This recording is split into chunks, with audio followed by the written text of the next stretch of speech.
of things that happened in the late 1970s. For one, the Shah was very sick, and he didn't tell many people that he was sick with cancer.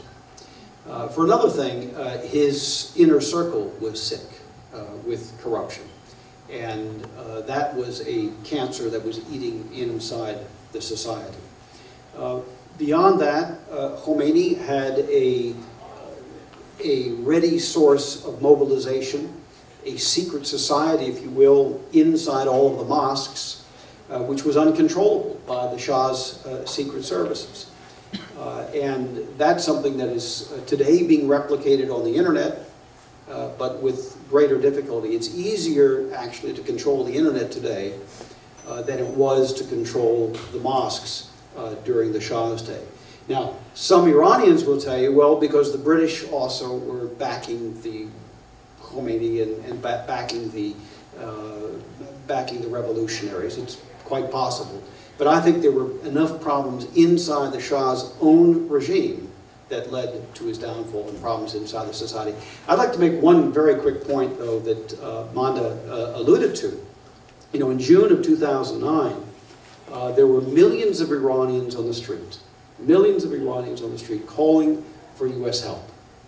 And at one point, as she said, the demonstrators were saying, Obama, are you with us or are you against us? For 3 weeks, the President of the United States kept silent. He said nothing. And at the end of those 3 weeks, the Iranian government came up and said, aha, we now understand what's going on. And they would show pictures of Obama, and they would make a play on words and say, Ubamast. They'd say, he's with us. Obama, Obama, Ubamast. He is with us, pointing to Obama. And that made their point very clearly. It made their point to the demonstrators. It discouraged the demonstrators, and it was really the beginning of the end of that first wave of the Green Movement. What I find extraordinary is that President Obama, for 3 weeks, remained silent when there's a popular revolution, a pro-American revolution in many ways, calling for U.S. intervention, said nothing, did not intervene. In Egypt, fast forward 18 months, you had a revolution against an American ally.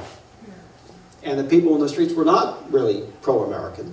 And everybody knew that behind it all was the Muslim Brotherhood. And yet Obama thought that was very important for U.S. intervention. And within 18 days, Mubarak was gone. What do we have today? We have the Muslim Brotherhood, which is viciously, virulently anti-American, anti-Western, anti-Semitic, anti-Jewish, anti-European, anti-everything that we believe in, democratic values in this country.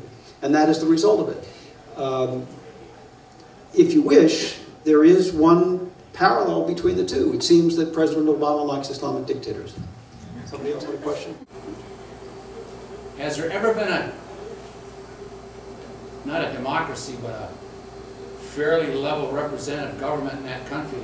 And I don't know much about Mohammad Mossadegh, but people are trying to talk about as being... I'm going to let Manda deal with that. I need a historian to talk about. But I'm going to tell you one thing about... in the transition to the Shah, which got us to where we're at. Right, I'll tell you one thing about Mossadegh, though, is that Mossadegh was the prime minister in a parliamentary democracy, a constitutional monarchy at the time, and he was fired by the Shah. He refused to leave office.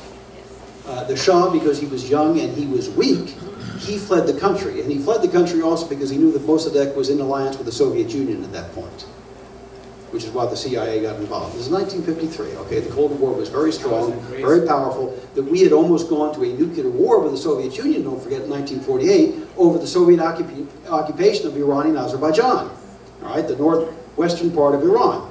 So the Shah was very, very concerned about Soviet penetration of his country. We were very concerned about Soviet penetration of the country. Mossadegh was allied with the Soviet Union, and he was fired by the Shah constitutionally, and he refused to leave office. And the Shah should have just, tossed him out and assumed power, full power, and appointed a new prime minister, but he didn't feel strong enough himself. So he fled the country, and at that point the CIA got involved and the British got involved. There's a wonderful memoir of all of this. Actually, it's not a memoir, it's the CIA's after-action report, which is classified for years and years and years. It was leaked about 3 or 4 years ago in the New York Times. It's called Operation Ajax, and it gives you in great, great detail the whole story of this. and it was much less of a CIA operation than people think. There was a great deal of Iranian popular involvement. Never make the mistake of calling the Iranians, oh, those Arabs, you know, part of the Arab world. They are not part of the Arab world. And this goes back to the 7th century, okay? There is a divide. Remember what Manda said earlier? She said the revolution in 1979, it was the Arab invasion of Persia. So there's a long, long story here. Saddam Hussein thought that he would win the Iranian Shiites. Remember, the Muslim world is divided in between Shias and Sunnis, and the Shiites are predominantly Iranians, some Lebanese, some Yemenis, and some Bahrainis. And the Sunnis are everybody else. So Saddam Hussein thought that he would get the Sunnis in Iran, who lived in a place called Arabistan, to come over and revolt and join him. Well, the Iranians thought that they would get the Shias of Iraq, who lived in Basra, to come over and join them. As it turned out, the religious divide was less powerful than the ethnic divide. And Arabs stuck with Arabs, and Persians stuck with Persians. And they hate each other. They've hated each other for 1,500 years. That's what this film was all about, and that's one of the reasons, hopefully, that you all are here, is that what's happened after the debacle in Iraq over intelligence on weapons of mass destruction, the CIA itself, when they wrote the National Intelligence Estimate on Iran in November of 2007, they wrote it in such a way to essentially put forward the point of view that there were no weapons of mass destruction in Iran, and to take away from President Bush any justification for military action. And they have stated explicitly that the reason for writing this intelligence report the way they wrote it was to take a policy option away from the President of the United States. That was the CIA. Now, I happen to believe that that's not their role, to write policy or to skew intelligence in such a way as to promote one policy over another. But they have actually stated this. You know, people from the CIA who were directly involved in writing that report have stated this explicitly. The author of the report himself has stated this explicitly. So, do we have any cogent plan to deal with Iran? No. My foundation does. It's Iran.org. And if you help us and get other people to help us, we'll become Iran.gov. We work with a whole variety of Iranian opposition groups, including with Manda and other people, but we are all wonderfully unfunded and contribute our time, as Manda's been doing for many, many years.